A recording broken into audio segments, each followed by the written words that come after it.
시청자 여러분 안녕하십니까. 청춘노가리 시사브리핑 뉴스 읽어준 남자 김동주입니다.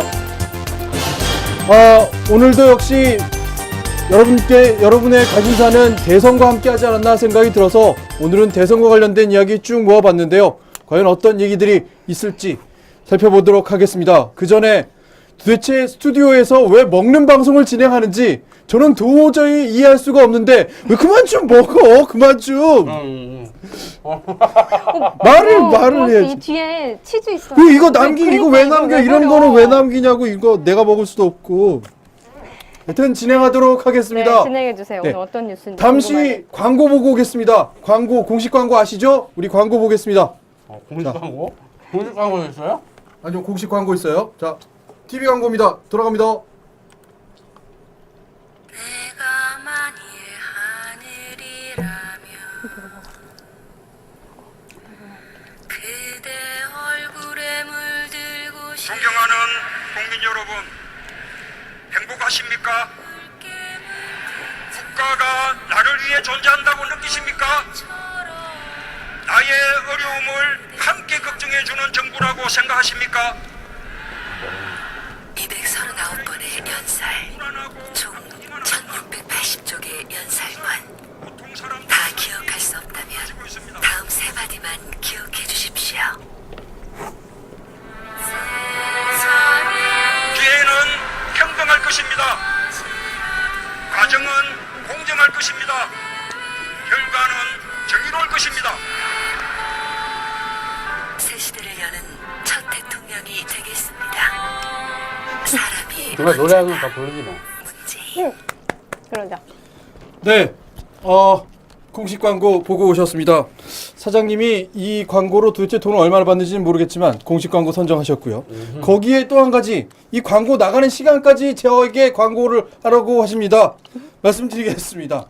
내일입니다. 12월 2일 KBS 9시 뉴스 후 KBS 2 개그 콘서트 전 SBS 특별기획 최후의 제국 전 밤 11시 4분에 방송된다고 합니다. 또 하나, 12월 3일 광고 시간은 MBC 라디오 여성시대 1, 2부 사이, MBC 라디오 지금은 라디오 시대 1, 2부 사이 이렇게 나가고요. 자, 12월 4일 광고 시간은 MBC 대선 후보 토론 후. 이게 중요하네요. MBC 대선 후보의 토론이 12월 4일 날 벌어질 예정입니다. 드디어 광고. 대선 후보 간의 토론이 벌어진다는 건데, 자, 이거 관련해서 이 그림 먼저 보겠습니다. 이 사진도 같이 보실래요? 네. 첫 번째 기사. 이 사진을 골라봤습니다. 2012년 로이터 통신이 올해의 사진으로 오바마 대 롬니의 바로 이 사진을 골랐습니다. 어떤 사진인지 아시나요? 무슨 사진 같아요? 토론회?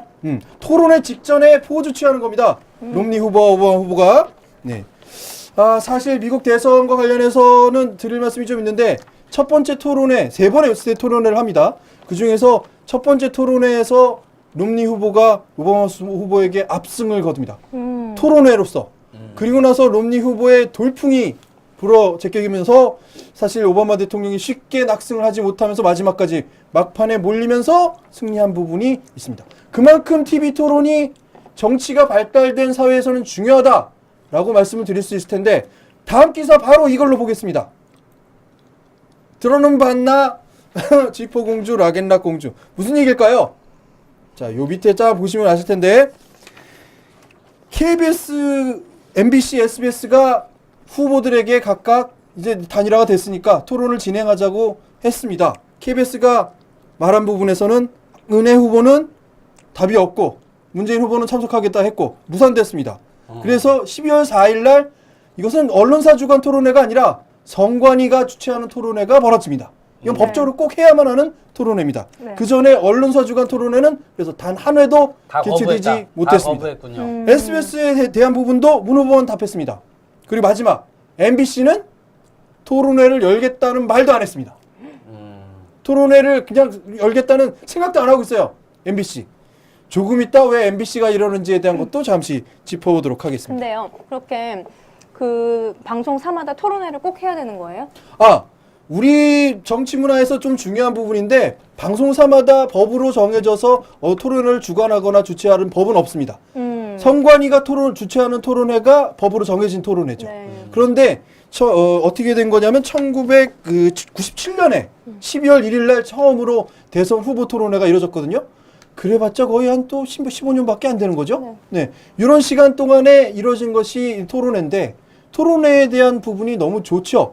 후보들을 검증할 수 있는 가장 좋은 방법이라서 토론회를 기대하고 있는데 언론사가 주관하겠다고 해도 나타나질 않는 겁니다. 무슨 이유인지는 뭐 그쪽의 사정이 있겠죠. 다음으로 요 기사 조금만 더 보겠습니다. 좋은 후보를 선택하는 좋은 방법. 이 밑에 이 부분에 10개명이 나와 있거든요. 어디서 발표한 거냐면 천주교 주교회 카톨릭 목사연구소와 정의평화사회위원회 주최의 대선 세미나에서 발표된 내용입니다. 명지대 김영준 교수가 발표한 내용인데 첫 번째, 역사의 발전을 담보할 수 있는 후보를 선택하라. 두 번째, 민주적 발전을 위한 철학과 역사의식을 갖고 있는 후보를 선택하라. 세 번째, 시대 정신에 입각한 비전과 정책을 갖고 있는 후보를 선택하라. 네 번째, 대립과 증오의 정치를 끝낼 수 있는 후보를 선택하라. 다섯 번째, 자신의 기득권을 버리고 끊임없이 남을 배려한 후보를 선택하라. 배려할 수 있느냐 아니요. 배려한. 여섯 번째, 장애 후 여성 등 사회적 약자를 위한 삶을 살아온 후보를 선택해라. 일곱 번째는 실현 가능성이 높고 지속 가능한 공약을 제시하는 후보를 선택하라. 여덟 번째, 낮은 자세로 국민과 진정성 있게 소통하는 후보를 선택해라. 아홉 번째 계명은 약속을 지키고 긍정적인 사고를 하는 후보를 선택해라. 약속을 지키고. 네. 열 번째, 지역주의를 배격하고 포지티브 선거운동에 열심인 후보를 선택하라라는 10개명을 보여주고 있습니다. 이 10가지 중에 이견이 있는 부분은 사실 없겠죠? 없어요. 네. 없죠. 그런데 이 부분과 또 관련해서 반대되는 여론들에는 또 이 보수 쪽에 해당하는 10개명을 또 선전하는 부분도 있습니다. 각종 10개명이 다 돌아다니고 있습니다. 여러분 인터넷에서 한번 찾아봐 주시면서 뭐가 다른지 어떤 기준을 선발하는지 한 번씩은 뒤집어 보는 것도 괜찮을 것 같다는 생각하게 됩니다. 자, 다음 기사 보겠습니다. 자, 이 사진을 좀 봐주시죠. 무슨 사진인가요? 문재인을 연호하는 대구 시민들에 대한 사진입니다. 어제인가요? 네, 30일 날 오후에 네, 대구 유세에 대한 부분인데 다음 볼까요? 이거는 이제 블로그에 올라와 있는 건데 역시 대구 유세 현장이죠? 그 밑에 걸 보겠습니다. 박근혜 후보의 부산 유세 현장입니다.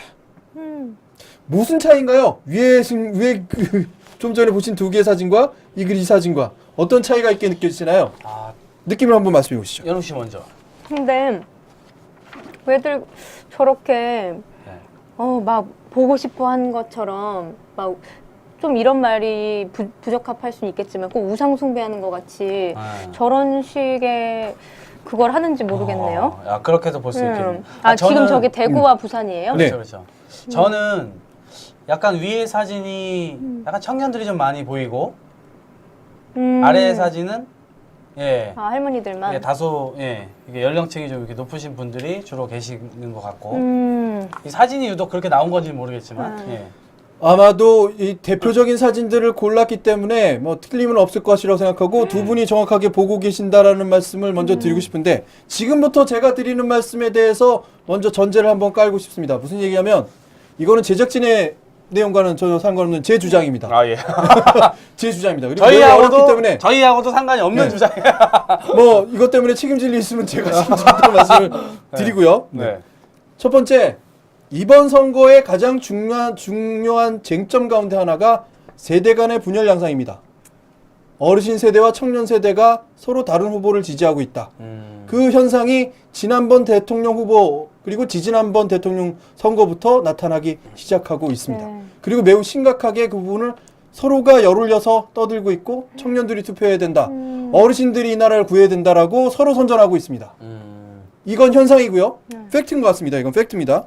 그렇다면 청년들이 왜 젊은 후보를 더 지지하는지 한쪽 후보를 지지하는지에 대해서는 우리 청춘 노가리를 통해서 매번 말씀드리고 있다고 생각합니다. 우리가 겪고 있는 문제를 계속 말씀드리고 있다고 생각하는데 왜 어르신들이 그러면 상대편 후보를 계속 지지하는지에 대한 부분은 청년들이 도대체 이해할 수가 없는 거죠. 이게 전제입니다. 그렇다면 왜 그럴까를 제가 좀 분석해 봤으니까 여러분 혹시 뭐 의견이 다르시면 지금 바로 의견을 올려주셔도 좋고 나중에 다시 한번 또 의견을 보내주셔도 좋겠습니다. 저의 분석입니다. 첫 번째, 기득권으로 형성되어 있는 어르신들 세대가 있는 것이죠. 그 기득권이 우리 말하자면 지금 말씀드린 20대가 30대가 지지하는 후보에게 넘어올 경우는 그 기득권을 잃어버릴 걱정이 있다. 위기감이 있다. 무슨 얘기냐? 집으로 자산을 관리해왔던 세대들이 그 부분인데 지금 또다시 집값을 지키지 못한다면 이제 자산을 지킬 방법이 없다라는 위기감이 어르신 세대에 있다라는 부분으로 첫 번째 말씀을 드리겠습니다. 물론 그것이 집값뿐만 아니라 기득권이라는 부분에 있습니다. 이제까지 누려왔던 것을 잃어버릴 수가 있다. 두 번째, 모든 것을 바쳐서 자식들에게 봉사해왔던 것이 우리 부모님 세대입니다. 네. 그리고 할아버지 세대입니다. 이것들을 다 바쳤는데 나에게 돌아온 것은 젊은 세대가 집권해도 별것이 없더라. 오히려 노인들은 투표할 필요가 없다라는 이상한 소리가 들리더라. 그러니 소외감을 느낄 수밖에 없죠. 당연히 정이 안 가는 부분, 이런 것일 수 있습니다. 그런데 그것보다 더 중요한 부분이 아마 이 부분이 아닐까 생각이 드는데요. 아마 공감하신다면 말씀을 해주시면 좋겠습니다. 유경수 전 영부인에 대한 동경과 동정, 향수가 섞여 있습니다. 무슨 얘기냐면 유경수 전 영부인께서는 8.15 말하자면 8.15 그 기념식에서 예. 생중계 도중에 비극적으로 목숨을 마감하셨습니다. 피살되셨습니다. 예. 생중계로 다 나갔어요. 전 국민이 그걸 보고 분노도 하고 모든 걸 다 느꼈겠지만 그 슬픔에 대한 것들을 그대로 트라우마로 다 갖게 되는 겁니다. 그게 바로 어른 그리고 어르신 세대입니다. 그분들이 지금 새로운 후보를 봤을 때 감정이입이 되는 거죠. 아, 그 부분, 그 좋으신 분이 돌아가셨을 때 느꼈던 그분이 자기 눈앞에 생활해 있는 듯한 느낌. 또 부모 세대로서 자식을 보면서 느끼는 새로운 감정이입. 아, 내 자식이 만약 저랬다면 어땠을까라는 감정이입. 또 하나, 그 자식들의 특권의식보다 평범한 인간으로서 행복을 가르쳐줬다고 해요. 유경수 여사가. 그러니까 지금 후보들에게 지금 상대편 후보에게 버스 타고 다녀라, 걸어 다녀라 이렇게 말씀하셨던 분이고, 그리고 국민들한테도 똑같은 말씀하셨다고 하니까 그 좋았던 이미지가 그대로 투영되어서 나타나는 것이기 때문이라고 볼 수도 있는, 이게 하나의 현상입니다. 그리고 마지막, 우리 할아버지 할머니 세대, 어머니 아버지 세대는 극도의 공포와 불안에 살았습니다. 제일 먼저가 전쟁이었고요. 네. 전쟁을 겪으면서, 사실 우리는 전쟁을 잘 모르잖아요. 전쟁이 얼마나 심각했는지를 모르기 때문에 말씀하십니다. 야, 니들이 전쟁을 겪어봤어? 쓸데없는 소리 하지 마. 이만큼이나 살게 된 게 얼마나 다행인 줄 알아? 라는 부분을 말씀하시죠. 그게 맞아요. 트라우마입니다. 두 번째로는 독재의 세상을 거치면서 수많은 음모론을 듣긴 들었지만 말하게 되면 잡혀가면 목숨 잃고 고문당하고 하는 세대를 겪었습니다. 그러니 내가 옳다고 생각하는 것이 옳은 것이 아니다. 그리고 대세론이 아주 뿌리 깊게 자리 잡습니다. 무슨 얘기냐면 대세에 따르지 않으면 나는 기득권으로부터 멀어지고 내 인생은 망가진다. 라고 할 수 없는 세상을 우리 어머니와 할아버지 세대가 그대로 살았기 때문에 남들이 우우하고 따라가면 그 길을 따라가야 되는 거죠. 특히 혹시- 자기 어머니 아버지가 투표하러 가면 나도 다시은이 가서 투표를 해야 되는 그런 군중 심리가 계속 생기고 있는 거죠. 그 약간의 뭐 세뇌를 당했다는 표현을 해도 괜찮은 건가요? 극심한 세뇌 현상이라고 볼 수도 있고, 이건 제 표현입니다. 네. 극심한 세뇌 현상이라고 볼 수도 있고, 그만큼 또 젊은 시대에 겪었던 부분이 고착화돼서 쉽게 바뀔 수 없는 부분이 있는 거죠. 한 가지만 말씀드리면, 그렇다면 우리는 어떻게 될까요? 20, 30대는 어떻게 될까요? 동학 씨. 어떻게 될까요? 너무 어려운 걸 나한테 물어보네. 제가 드리고 싶은 네. 제안은 딱 이겁니다. 네. 우리가 투표를 하는 이유에 대해서 부모님께, 부모님, 어머니, 아버지, 사실 이 후보가 더 좋아요. 그리고 보시면 알겠지만 이게 논리정연하고 말이 되지 않습니까? 어머니, 아버지께서 말씀하시죠. 네가 뭘 알아? 겪어봤어? 응. 그 말씀에 대해서 서로 척지고 집안 간에 내부 갈등을 쌓을 필요가 없다. 그러면 무슨 얘기냐? 오히려 우리가 겪지 못한 세대에 대한 부분을 이해하고 공감하는 것도 중요하다. 그렇죠. 다시는 그런 세상을 살지 않겠다는 우리의 의지도 중요하다. 그러면 시간을 두고 차근차근 그분들이 하시는 말씀에 동의도 해드리고 동조도 해드린 만큼, 또 한 가지는 그래도 내가 앞으로 살아갈 세상인데, 내가 앞으로 더 뿌리 깊게 살아갈 세상인데 이런 세상이면 너무 비극적이지 않느냐 라고 말씀하시면 아마 부모님께서 동의하실 겁니다. 자식들을 위해서 다 내던진 세상이기 때문에 집안에서 싸우지 마시고요. 네. 청년들이 껴안읍시다. 네. 그리고 꼭 투표하시기 바라겠습니다. 너무 길었는데 아니, 좋았어요. 좀 내용 이해 가시나요? 네. 이건 제 주장이었습니다. 네. 다음 기사 보겠습니다. 다음 기사. MBC 얘기를 좀 하죠. 장난, 박은혜 후보 샷은 열광, 문재인 샷은 썰렁이라는 얘기입니다. 밑에 아까 사진을 그 좀 사진- 볼까요? 아, 대전 광장에서의 첫 유세, 이거 박근혜 후보 측, 밑에 문재인 후보 측입니다. 두 사진을 조금 비교해 보시죠. 느낌이 오나요? 이쪽은 사람이 꽉 찼네요. 네, 꽉 찼네요. 이쪽은 좀 듬성듬성. 그렇죠? 그럼 실제로 사람이 이쪽보다 이쪽이 더 많을까요? 느낌 애매한데? 왜 이렇게 비교를 했지? 자, 차량 크기를 좀 보겠습니다. 이 차량 네. 보이시죠? 예. 밑에 차량 크기. 어느 쪽이 더 큰가요? 이 차가 더 큰 것 같은데요? 크기. 요거 작은 차 같고. 차량 크기를 말씀드리면 제가 보기에 이 차량 크기는 별 크기의 차이는 안 나는 동일한 사이즈인 것 같은데 네. 이쪽은 더 크게 보입니다. 이쪽이 더 작게 보입니다. 네. 그렇다면 근데 이게 전체 앵글을 사람들이 꽉 차게 잡았고 이 밑에 사진 대전 전체를 잡았잖아요. 네. 이렇게 4분의 1만 사람들이 있는 데를 잡았고 맞아. 4분의 3은 이제 다른 건물하고 이런 데를 잡았잖아요. 자, 여기에는 완전히 100% 사진으로 잡고. 말씀을 드리겠습니다. 네. 이거 같은 날 같은 시간에 나온 뉴스입니다. 이거 같은 MBC가 이렇게 한 거랑 바로 이 기사는 연결되는 기사에서 나온 글입니다. 같은 자리에서 좀 찍어서 같이 하지. 그러게. 다음 기사 보겠습니다. 사실 어제 아임 피터 어떤 분인지 궁금하시죠? 예. 아임 피터 분께서 올리신 블로그 찾아왔습니다. 네. 언론과 관련된 부분 올려주셨어요. 차근차근 좀 보기로 하겠습니다. 아임 피터가 말씀하신 부분은 한겨레 신문에 수사자료 훔친 중앙일보 기자가 징역 8월을 선고받았다는 내용으로 시작하고 있고요. 노무현 대통령 시절에 기자실 통폐합을 하려고 했던 가장 큰 이유가 출입처 기자단이 엉터리 기사를 쓰고 정부 부처를 헤집고 다니면서 권력을 누렸기 때문에 이것을 제한하려고 했다라고 말씀을 하고 있습니다. 네. 그리고 그 밑에 보면 이 사건이 혹시 기억나시나요? 2007년에 대선 시즌에서 나온 기사입니다. 노란 점퍼 15만 장을 주문해놓고 열린우리당에서 1년 반 동안 안 찾아가서 공장 문을 닫았다는 기사인데 조선일보가 보도했습니다. 근데 나중에 알고 보니까 누가 주문했는지를 도저히 밝힐 수가 없더라. 열린우리당 사람이 아닌 것은 확실하더라. 이런 기사가 나버렸어요. 조선일보 다시 한번 보겠습니다. 병든 사회가 아이를 범했다라고 하면서 범인의 얼굴을 내보냈죠? 이거 기억나시나요? 나주 초등학생 성폭행 사진을 일면에 게재했는데 범인의 얼굴이라고 하면서 한 장의 사진을 내보냈는데 이게 개그맨 지망생이었어요. 오보에 항의하기 위해서 이 사람이 조선일보를 찾아갔더니 대수롭지 않다는 듯이 반응했다는 겁니다. 지금도 이분이 정신과 치료를 받고 있대요. 오보죠? 네, 사진을 엉뚱하게 내보내서 이거 사람 피해 인생을 보상 완전히. 받아야 되는 거 아니에요? 정신적 피해 보상. 또 하나 보겠습니다. 연평도 포격 당시의 사진인데 한겨레, 동아일보, 조선일보 제목이 일단 매우 심각해요. 근데 사진의 색깔 좀 보시죠. 조선일보는 색깔이 굉장히 붉어요. 네. 똑같은 시간 동아일보 사진 보면 노란색입니다. 네. 매일경제도 붉은색이에요. 네. 사진을 조작했다는 얘기까지 들었습니다. 그때 마치 전쟁 포샵? 상황. 네, 사진을 조작했다는 얘기까지 들었어요. 뭐 김일성 뭐 사망설에 대한 보고는 뭐 말할 것도 없고요. 그런데 예전에 SBS가 장자연 가짜 편지 오보 사건을 내보냈습니다. 나중에는 또 이것이 뭐 다시 진실로 밝혀지게 했는데 그때 조선일보가 오히려 SBS에게 선진국 언론이라면 경진이 사퇴할 일이라고 말합니다. 자기들 잘못. 다른 언론에 대해서는 마치 하이에나처럼 물고 뜯는다.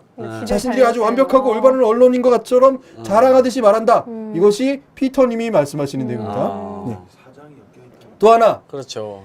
이제 이 기사의 주된 제목인데 기울어진 대선 경기장. 무슨 얘기죠? 대선 경기장이 평평하지 않아요. 기울어져 있어. 공정하지 않다. 네. 무슨 얘기냐? 조선일보는 안철수 문 따라다니며 2인자 정치는 안 할 것이라고 안철수 씨에 대한 관심법을 적용하고 있습니다. 다음속에 들어갔다 왔어. 그죠? 안 선대위 불참, 독자 지원 나설 듯. 네? 자기네들이 민주당 그냥 당원 아닌 안 돕기 문당할게 한 게, 뭐 토건 지원 불가. 완전히 목소리 들어갔다 왔어요. 누구도 이걸 확인해 줄 수가 없어. 근데 기사를 써요. 그 분위기에 맞게. 그리고 무엇보다 MBC. 박근혜 후보만 많은 시간을 할애하고 영상을 제대로 편집해서 보내주고 박근혜 후보 띄워주고 문재인 안철수 후보를 깎아내리는 교묘한 대선전. 방금 전에 사진 보셨죠? 그렇다면 MBC는 왜 그럴까요? 그럼 왜 그러죠? 네. 여기 한번 생각을 한번 말씀해 봐 주시죠. 여기 사장님 문제가 굉장히 큰 거 아니에요? 김재철 그 사장이요? 사장님. 그 사장님 왜요? 그 사장님. 아, 저도 뭐 자세히는 모르겠는데 어찌됐건 이 방송이라고 하는 것이 이제 공정성이 핵심이잖아요. 공정성이 핵심이고 방송사 스스로가 비판할 수 있는 점은 정부건 여당이건 야당이건 관계없이 방송사 스스로의 시각으로 이렇게 해야 되는데 그게 이제 그 방송사 사장님이 약간 이렇게 정부 랑 편으로 엮여서? 좀 들어서 여당 편을 이제 들면서 그렇게 좀 야당을 주로 이제 이렇게 공격하게 되는. 그러니까 옳은 말을 할 권리를 빼앗긴 거네요. 자, 이 부분에 대해서 뭐 나름대로 분석하고 계신 부분이 뭐 틀렸다고는 말씀 안 드리겠지만 다시 한번 제작진의 의도와는 상관없는 제 주장을 또 말씀드리겠습니다. MBC라는 방송의 지분 구조가 어떻게 되는가를 보면 답이 좀 나올 것 같습니다. 나 이거 들은 것 같아. 공익재단인 방송문화진흥원이 MBC의 지분 가운데 70%를 가지고 있어요. 재단법인 정수장학회가 30%를 가지고 있다고 합니다. 정수장학회가 혹시 어떤 법인인지 아시나요? 그 옛날에 박정희 대통령의 네. 유경수 여사의 수, 네. 정수를 떼가지고 정수장학회 맞습니다. 이거 한 거 아니에요? 맞습니다. 네. 정수장학회를 만들어서 MBC 지분을 매입하게 된 때가 사실은 강탈 얘기가 나오는 정수장학회 지분에 대한 강탈 얘기가 나오는 부분입니다. 원래 MBC는 부산에서 있었던 라디오 방송이고요. 4.19에 대한 보도를 특별히 잘해서 전국으로 뻗쳐나가는 그런 방송이었습니다. 그런데 그 사주를 말씀드리자면 부정부패로 해서 그 사람에게 방송을 내놓을 거냐 말 거냐 이렇게 위협했다고 얘기하고 있습니다. 한쪽의 주장입니다. 예.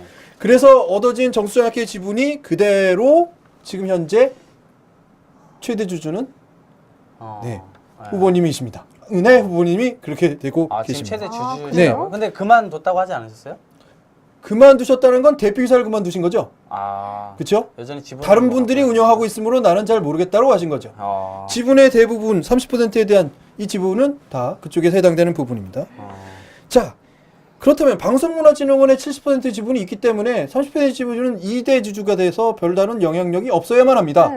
그렇죠. 근데 70인데. 그렇죠? 7%에 있으니까. 근데 이 방송문화진흥원의 이사를 누가 선임하느냐? 누가 선임할까요? 여당이 합니까? 대통령이 합니까? 방송통신위원회가 합니다. 방송통신위원회. 방송통신위원회 구성 조건은 대통령이 3인, 여당이 3인, 야당이 3인입니다. 그러니까 저쪽 새누리당 편은 6명이 들어가. 그래서 방송문화진흥원과 정수장학회가 모여서 대표이사를 선임했더니 김재철 사장님이 되더라. 이런 형식의 구조가 성립되는 거죠. MBC의 지분 구조가 결국 이 상황을 방조하거나 조장하고 있다. 주도하고 있다고 말씀 안 드리겠습니다. 방조하거나 조장하고 있다는 말씀을. 근데 저는 이제 지나다니면서 그 기자분들이나 이제 그 거기에 근무하고 계신 PD분들 이런 분들이 시위하고 있는 걸 봤는데 사장님의 힘이 그렇게 센 거예요? 회사를 안 다녀보셨나요? 회사에서 사장님이 야 복도가 좀 어지럽구나 청소해라고 하면 부사장님부터 최하위 말단 인턴 사원까지 다 복도 청소를 하는 것이 맞지요. 네. 그게 회사의 위계 질서에 또 맞는 것일 수도 있습니다. 다만 그렇게 되는군요. 다만 언론사이기 때문에 언론사에 대한 그 언론 취재에 대한 자율권을 보장하는 것이 언론사의 기본적인 방침일 텐데 핵심이죠. 요즘 들리는 말씀이 있으시죠? 일 잘하는 사람들은 다 신천교육대에 가서 신천은 저 잠실에 있는 신천동입니다. 거기서 브런치 교육을 받는다고 합니다. 음식 만드는 법 뭐 이런 거 배운다고 하는데 루머처럼 되어 있습니다. 그러니 MBC가 방금 전에 말씀드린 것처럼 대선 후보 토론에 개최할 생각도 안 하고 후보들에게 의향타진도 안 했습니다. 기사는 계속 이렇게 나오고 있습니다. 일단 하는 순간 좀 뭔가 이렇게 좀 불리하다. 뭐 어느 쪽이 이렇게 생각하고 있는 건가요? 그래서 오늘 좀 제가 그 부분을 또 마지막으로 짚어볼 부분이 사실은 대선 지지율의 변동이 있다라는 말씀을 좀 드리고 싶은 건데 그 지지율을 공포하려면 상당히 복잡한 절차가 필요합니다. 저희가 조사할 수는 없고 여론에서 인용해야 되는데 인용하는 절차 중에 뭐 표본 오차 혹은 뭐 응답률, 전화 응답 방법 이런 것들을 다 밝혀야 되는데 그것을 제대로 밝힌 기사가들이 몇 개가 안 되더군요. 그래서 제가 일부러 뺐습니다. 그런데 네거티브로 계속 이어지는 이런 지금의 선거 운동이 상당히 영향을 끼치고 있다. 지지율이 변동이 있다. 네거티브에 당하는 후보가 있다. 라고까지만 말씀을 좀 드리고 싶습니다. 다음 기사 보겠습니다. 나 너무 똑똑해지는 거 아니야? 그러게요. 너무 똑똑하게 얘기하는 것 같아. 재미없게. 자, 이거는 네 다른 기사고요. 네 잘못 뽑은 기사입니다. 네, 자, 이 기사 보겠습니다. MB 정부는 쏙 패놓고 참여정부가 최악이라고 새누리당 경제지표 이렇게 해서 계속 공격했습니다. 네. 후보도 그렇게 했고요. 그랬더니 문재인 후보가 뭐라고 했냐면 이명박근혜 공동책임론 시정치를 강조했습니다. 공동책임이란 건 뭐죠? 이명박 현 정권의 지금 난맥상에 대해서 공동책임이 있다. 그랬더니 어떻게 됐느냐? 현 정부도 민생 실패는 했다. 당연하다. 나는 그 사람들과 전혀 다르다. 라고 선언하고 있습니다. 그냥 이 제목들로만 흘러가겠습니다. 다음 기사 보겠습니다. 이분이 누굴까요? 예전에 좌장하셨던 분 아니에요? 친박 지금 좌장? 네. 지금 저 선거 총합대책위원장 하시고 계시죠? 아. 네. 네. 총괄 선대본부장이신 분입니다. 네. 이름까지는 말씀 안 드리겠습니다. 무슨 얘기냐? 뭐 나와 있는데 네. 뭘 안 말해? 우리는 말은 안 해. 보여주긴 하지만. 네. 신공항 유치에 대해서 박근혜 후보가 최근에 말한 부분이 있습니다. 사실 신공항을 지난번에는 후보가 할 필요 없다라는 뜻의 말을 했었죠. 신공항에 걸고 계신 부산 시민들의 기대를 너무 잘 알고 있다. 부산 가덕도가 최고 입지라고 한다면 당연히 가덕도로 할 것이라고 하면서 새로운 공약으로 어제 발표했습니다. 그런데 이 김 본부장님께서 지난 3월 말에 한 것이 동남권 신공항 문제는 잘못된 공약이었다는 점을 인정하고 이를 공약으로 내건 데 대해 사과하고 정부에서는 모든 수치를 내놓고 정면 돌파해서 폐지해야 된다고 했던 분입니다. 그분이 총괄 선대본부장을 하고 있다. 네. 이 내용이고요. 옛날에 어찌됐건 이 가덕도 이 공항을 네. 지어서는 안 된다 이렇게 얘기를 했고 그리고 지금 와서 그리고 무산시켰죠. 네. 사실 그래서? 신공항보다는 네. 현재 김해공항을 더 확장하는 것으로 결론 지었는데 다시 신공항을 이번 해야 대선에서 된다. 이제 들어간 와서 겁니다. 또 다시 후보가 얘기를 하니까 이제 와서 그렇게 해야 된다. 그런데 말을 바꾼 거구나.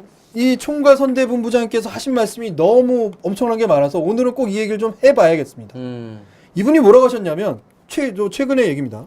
노무현 대통령이 자기 스스로 부정해서 그걸 감추려고 자살했다라고 말했고 2008년 촛불 집회에 관련해서는 대통령이 공권력을 가지고 확 제압해버렸어야 된다라는 말씀하신 분이 바로 이분입니다. 이것에 대해서 민주당 대변인은 자신들에 의해 죽임을 당한 전직 대통령을 정략적인 목적을 위해 부관 참세라는 행태는 인간에 대한 최소한 예의조차 포기한 폐륜적 범죄라고 반박했습니다. 반박한 내용만 읽어드릴게요. 또 다른 대변인은 공권력 투입 발언을 두고 부마 항쟁과 관련해 캄보디아에선 300만 명이 희생됐는데 우리가 100만 명, 200만 명 희생시키는 게 대수냐고 말했던 박정희 전 대통령의 경호원 차지철 경호실장을 떠올리게 하는 발언이다 라고 했습니다. 이거는 집권하면 비판 세력을 무력으로 쓸어버리겠다는 선전포고나 다름없다. 근데 당시에는 이 대통령이 뭐 반성한다, 뭐 국민의 뜻을 다시 한번 되새겨 보겠다, 뭐 이렇게 얘기까지 했는데 그런 말을 완전히 뒤집는 말이네요. 그렇죠. 거기에 어제도 말씀드렸습니다. 납세자 연맹에서 했던 말들 어떻게 느껴지시나요? 위압적으로 느껴지고 마치 누군가를 위협하려는 듯한 느낌. 근데 이것들이 통한다라는 거죠. 왜?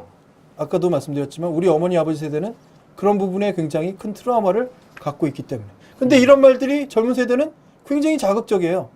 그런 세대 간의 갈등을 자꾸 부추기는 말들일 수밖에 없는 거죠. 갈등을 부추기는 후보를 조심히 잘 살펴보라는 10개명에도 나와 있는 말이 되지 않을까 말이군요. 말씀드려봅니다. 자, 그래서 다음날 말씀하신 게 이겁니다. 마지막으로 그 총괄 선대부님께서 말씀하신 게 보수 대연합을 완성했다. YSJP 은혜 후보를 지지를 선언했다. YS 누군지 아시죠? 김영삼 대통령. 예. JP는 김종필 전 총리입니다. 예. 보수 대연합이 나왔는데 보수 대연합이 과연 뭘까요? 보수 대연합? 보수 대연합 뭘까요? 보수- 아 오늘 너무 어렵다. 그동안 보수 정당을 했던 사람들끼리 합치는 건가요? 근데 왜 보수는 보수고 진보는 진보예요?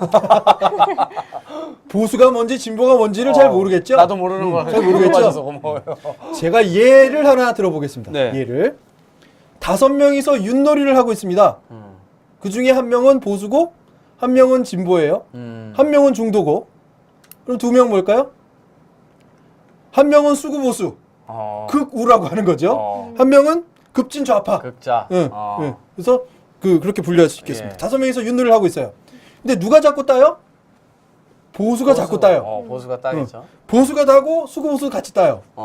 그러니 수구보수하고 보수는 어떻게 생각할까요? 우린 생각이 비슷한데? 응. 합칠까? 합칠까? 그거죠? 아. 그러면서 또 이 윷놀이에 대해서 어떻게 생각할까요? 이대로 가야지. 우리가 자꾸 따는데. 이 룰 그리고 또 대로. 하나. 야, 우리가 돈을 좀 더 낼 테니까 룰을 이렇게 바꾸자. 윷이 나오면 한 칸 가지 말고 3칸 가자. 이렇게 바꾸는 거죠. 윷모 나오면 한 칸 가지 말고 3칸 가자. 이런 식으로 바꿔요. 수구 보수가. 근데 진보는 뭐라고 그러죠? 무슨 소리야? 룰을 지켜야지. 응? 룰을 그대로 둬야지. 라고 말해요. 진보는. 그죠? 또 하나. 야, 그렇게 3칸 가지 말고 공평 한 칸씩만 가. 라고 하는 게 진보예요. 응? 또 하나. 그러면 중도는 뭘 할까요? 여기서? 중도. 중도. 중간이에요? 중간. 중간은 내가 유리할 것 같으면 야 보수 네가 맞아. 야 내가 유리할 것 같으면 진보 네가 맞아. 맞아요. 그렇다면 급진 좌파는 어떻게 할까요? 야, 이거 판 다 엎어. 그렇죠. 판 엎어. 판돈 다 갈라. 야, 다시 만들어, 다시 똑같이 만들어. 나눠. 그렇다면 수구보수는 어떻게 할까요? 야, 수구보수가 그러겠다면 야, 얘네 다 뭐가지 쳐? 이거 아니야? 수구보수는 감시하죠. 야, 너 그러고 아니야. 죽어. 이렇게 하는 거죠. 근데 그 수구보수는 뭐고 급진 좌파 왜 급진 뭐 급 막 이런 게 붙어요? 그렇죠. 흔히 말하는 강의한다, 강의. 네. 진보랑 두 개만 있는 거잖아요. 그쵸? 그렇죠. 보수와 진보. 그래야만 하는데 사실 말씀드리면 여러분께서 좀 오해하시는 것 중에 이것입니다. 세상을 양분해서 반은 진보, 반은 보수? 그렇지 않은 거죠. 적어도 5단계가 있는 겁니다. 제가 드린 말씀대로. 네. 수구보수는 아주 옛날로 돌아가자는 거예요. 옛날에 독재하던 시절로 돌아가자. 그게 우리한테 더 맞다. 아직은 우리가 그럴 때가 아니다. 그런 거죠. 급진좌파는 아니야. 공평하게 다 해. 지금부터는 모든 부분에 대해서 다 공평. 무조건 공평. 라고 할 수 있는 거죠. 그런데 급진 좌파. 여러분들께서 이해하시는 부분에서 가장 중요한 부분이 이겁니다. 중도. 중도. 중도는 뭘까요? 중도가 국민 중이 대다수의 국민이 아닐까. 그렇죠? 때로는 진보의 손을, 때로는 보수의 손을. 근데 중도도 어느 시간이 지나면 보수가 될 수도 있고 진보가 될 수도 있어요. 그렇죠. 근데 우리는 마치 진보가 되면 안 되는 듯한, 좌가 되면 큰일 나는 듯한, 또 좌쪽에서는 수구 보수는 완전히 잘못된 듯한, 물론 잘못된 것이 많이 있죠. 보수가 되면 안 되는 듯한. 그러니까 서로가 갈라서고만 있는 것 같은. 그럼 느낌. 그 중도라는 게 그거예요? 예를 들어서 새누리당이 지금 여당일 때는 야당의 손을 들어주고 또 야당이 여당이 될 때는 그쪽 다시 야당의 손을 들어주는 그런 게 중도예요? 그렇죠. 또 하나 진보의 특성 가운데 하나 이런 것이 있죠. 자, 이제까지 도입하지 않은 룰을 바꾼다. 만약 윷놀이를 가지고 얘기해 볼까요? 지금까지는 뭐가 뭐 나오면 몇 칸씩 갔어요. 야, 그러지 말고 백도가 나오면 4칸 가자. 왜냐하면 우리가 자꾸 백도가 나오니까. 우리는 계속 돈을 잃을 수밖에 없잖아. 그러니까 공평하게 하려면 백도가 나면 이거는 또 특별 조치로 해서 4칸을 가자. 이런 룰을 만들 수밖에 없죠. 뭔가 공평해지는 룰을 자꾸 요구하는 것들. 그렇죠? 공평화하면서도 자신에게 유리한 부분을 요구하는 게 진보일 수 있죠. 그리고 급진좌파는 아니야, 판 엎어. 다 같이 갈라가 될 수도 있는 거죠. 물론 정확한 예는 아닐 수도 있습니다만 지금 우리가 겪고 있는 부분의 가장 중요한 부분. 한 가지만 더. 제일 처음에 봤던 우리 사진이 뭐였죠? 놈니아 오바마의 대선 후보입니다. 토론회입니다. 정치가 어느 정도 선진화된 곳의 중요한 부분은 룰입니다. 룰을 만들었으면 지키는 거죠. 불리하건 유리하건 간에 그 부분대로 사람들의 마음을 얻으려고 합니다. 룰을 바꿀 때는 합의로 합니다. 세력으로 하는 것이 아니라 그쪽에도 유리한 부분이 넘어 치우침이 없는지를 따지고 합니다. 그런데 우리의 세상 지난 5년이 어땠느냐. 마음대로 룰을 다 바꾸고 자기들에게 유리한 부분만을 챙겨왔기 때문에 반감을 너무나 많이 사고 있는 듯한 느낌이 드는 것이죠. 토론회 해야 됩니다.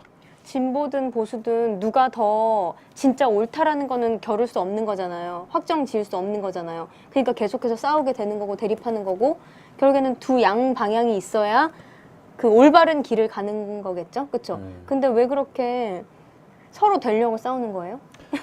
서로 되는 부분에서의 방향이 시간을 정한 부분, 이것도 룰입니다. 대통령이 5년 동안을 집권해서 가장 막강한 힘을 발휘하게 하기 때문에 네. 5년 동안의 방향을 결정하는 것이죠.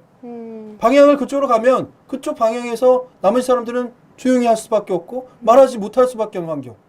양쪽이 다 그런 겁니다. 근데 중요한 부분은 중도입니다. 흔히 말하는 지금도 부동층, 아직 한 20% 정도의 부동층이 남아있다고 하죠. 후보를 결정하지 못한 그 사람들이 선택하는 것이 결국 중도입니다. 이번에 이슈가 과연 무엇인지를 선택해야 되는데 우리나라의 중도가 조금 웃기는 게 있습니다. 아휴, 정치 혐오, 난 싫어 정치, 난 투표 안 해. 중도가 포기해버리면 어느 것도 결정할 수 없는 대립각만 세워져 있는 것이죠. 그러니까 룰이 중요합니다. 대선 후보 토론도 해야 되고 대통령 선거에 대한 룰을 정했으면 지켜야 됩니다. 불법하면 안 됩니다. 양쪽이 다 지켜야 됩니다. 그리고 그것으로 사람들에게 인정받으려고 노력해야 됩니다. 그 룰을 벗어나서 스스로 룰을 만들려고 하거나 스스로 그 룰을 깨서 초법적인 행동을 하려고 한다. 이것이 가령 지금의 가장 중요한 난맥상을 이끄는 제일 첫 번째 요인이 아닐까. 이런 말씀으로 드려봅니다. 오늘 매우 어렵습니다. 진짜 나 너무 어려워요. 똑똑한 것 같아. 보수진보. 네. 어려워요. 어렵다. 그래서 이 사진으로 마무리할까 합니다. 여러분 보이시죠? 어제 청룡영화제 나와서 누구예요? 누구지 아시나요? 개그우먼 박현아 씨입니다. 박현아. 투표하면 손가락이 예뻐진대요. 네. 10월 19일 네일 아트 데이. 투표하고서 네, 그 손가락에 네일 아트 하자는 그런 말씀으로 아름다운 드레스를 입고 영화상 시상식 입장하는 와. 네, 레드카펫에서 이런 말씀을 하고 계십니다. 혹시 이분이 어떤 영화 출연하셨나요? 네, 최근에 좀 네, 약간 좀 그 성인 영화라고 할 수 있는 19금 영화에 출연하시기도 하셨죠. 예, 박현아 그리고, 예, 예, 팬들. 근데 더 웃긴 건 이분이 수학 책을 썼어요. 그렇죠. 그죠. 이분은 네, 또 수학 수학을 교재 책을 전공하셨잖아요. 썼어요. 네, 이대 다니는 여자라고 합니다. 이대 나온 여자. 예, 근데 그 이분 제가 굉장히 욕도 많이 먹었잖아요. 그러게요. 제가 영화 찍은지도 몰랐네요. 박현아 팬분들께 아니 정말 그런 거 얘기하지 말고 네. 투표하면 손가락 예뻐지는 이런 걸 봐야지. 또 네거티브 하고 있어 저 두 사람. 박현아 팬분들께 정말 네거티브 하지 말라고. 죄송합니다. 예, 욕 좀 해주세요. 욕 좀 해주세요. 그냥 저희한테. 근데 우리 욕 많이 먹어요. 네. 4천만 원. 자, 네. 정리하고 결론을 좀 말씀드릴까 합니다. 네. 대선이 가까워지고 있고 투표율이 가까워지고 있는데 우리 청춘 노가리에서 네. 제가 그 부분에서 조금 어려운 역할을 담당해 볼까 하는 생각이 좀 요즘 들고요. 조금 더 여러분이 이해할 수 있는 이야기들을 전달해 드리고자 하는데 재미는 좀 없을 겁니다. 대신에 평상시에 궁금했다. 나는 왜 이런 짓인지 모르겠다. 그런 부분들 제 트위터에 남겨주시고 청춘 노가리에 질문 올려주시고요. 뉴스 읽어준 남자가 해설해 주든지 아니면 그걸 알 수 있는 사람을 데려다 알려달라 라는 부분으로 진행해 주셔도 좋겠다. 네. 이 투표는 얼마 남지 않았습니다. 또 하나 네. 부재자 투표율도 얼마 남지 않았습니다. 지금부터 투표권 단련 충분히 하시고요. 그리고 아까 다 먹었어요? 예. 다 먹었어요. 나 배불러. 방송이 좀 그래 막 먹고 막 그래요. 그래야 방송이. 네거티브하고. 자, 내일은 일요일입니다. 내일 하루 쉬고 월요일날 다시 뵙겠습니다. 고맙습니다. 뉴스 읽어주는 남자만 쉬어요 내일. 우리는 없어요.